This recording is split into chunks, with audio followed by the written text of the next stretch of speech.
24, pagsasalaysay muli sa kuwentong napakinggan sa tulong ng larawan at dula-dulaan.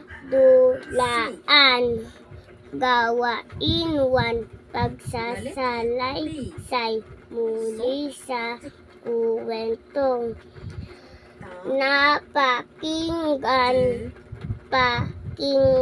mo ang kuwentong babasahin ng guro. Alamin mo kung bakit malungkot si Waki.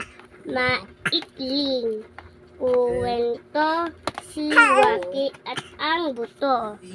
Isang umaga, naglalakad si Waki sa tulay.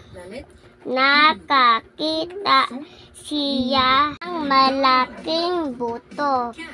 Mabilis niyang kinagat ang buto.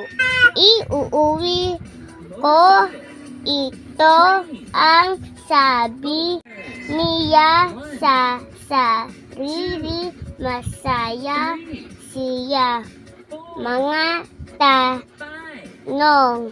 1. Ano ang pangalan ng aso? Waki. Number 2. Saan siya nalalakad? Saan nalalakad si Waki? Nalalakad si Waki sa tulay. Number 3.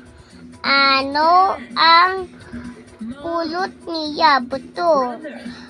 Bakit siya masaya? Nakita ng malaking buto.